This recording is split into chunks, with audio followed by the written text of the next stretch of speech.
Eduardo Txillida arte, natura eta etika uztartuko ditu hiru gai nagusi horiek, ez?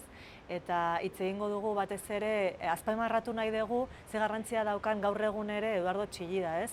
Bere hitzak, bai bere pentsamendua eta bere filosofia gaur egun ere oso baliagarria da, ez? Eta ikastaroak balio du erakusteko, adibidez, hobeto ulertzeko haizearen orrazia, adibidez, zergatik dagoen hor kokatuta, naturari begira, baina ere era berean topaketa leku bat da, ez? Leku bat elkartzeko, jendea elkartzeko eta elkar bizitzarako toki bat sortu zuen Txillida, ez? Orduan, gaur egun nahiezkoa da ezagutzea ere bere mezua ze bizirik jarraitzen du. Berez, artean, historia aurretik garrantzia handia izan duen natura. Azkenean, kobazulotan gizakiek marrazten zituzten, ikusten zituzten animaliak, ez? Eta esate baterako Txillidak adibidez bere hasierako liburuetan eta marrazkietan ikusten dira adibidez animaliak marraztuta, landareak ere bai, eta ikusten da base-harridura zeukan, ez? Eta azkenean natura da zerbait kontrolatzen ez duzula, eta gainera ezin duzula natura baino hobeago, artelan bat hobeagoa izan, ez?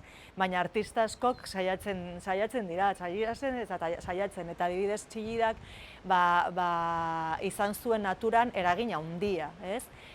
Joaten bazara ikustera Txillida lekun, hor daude esate baterako eskultura handiak, Buscando la luz, argiaren bila bezala, eta hor forma organikoak agertzen zaizkizu, berehala ikusten dituzu, ez? Ze formak Txillidak erabiltzen zuen adibidez geometria, berak deitzen zion geometria organikoa. Berez, zeukan zerikusia naturarekin, ez zen zerbait matematikoa, eta berak bilatzen du ere forma horiek beraien lanean, eta noski ezin da imitatu natura, baina bai arte bat organikoa egin eta gozatzeko ere hori da bilatzen duena. Eduardo Txillida artista garaikidea zen, eta garaikidea esaten dudanean zen bere garaiko artista bat zela eta kezkatuta zegoen eta ikusten zituen bere herriaren zeuden gatazkak adibidez eta arazoak berak bere artearen bitartez zerbait egin nahi zuen. Eta horregatik adibidez oso aktiboa izan da, esate baterako, Euskal Herriko Unibertsitatean sortzeko mugimendua zegoenean, berak hasieratik eman zuen logoa, adibidez, baina gestorentzako logoa ere, amnistiarako, berak ere sortu zuen. Orduan, bere obrak azkenean bai zentzu etikoa oso sakona dauka.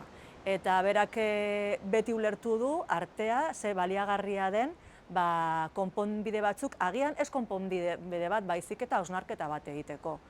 Eta artistak ez daude gizartetik at, hori beti pentsatzen dugu artista dagoela bere estudioan lanean, baina ez da horrela. Artistak garaikideak dira eta bere gizartearekin oso kezkatuta, eta Eduardo Txillidak argi zeukan hori, eta egin zuenean adibidez haizearen orrazia bere herriarentzat egin zuen artelan bat, topaleku bat.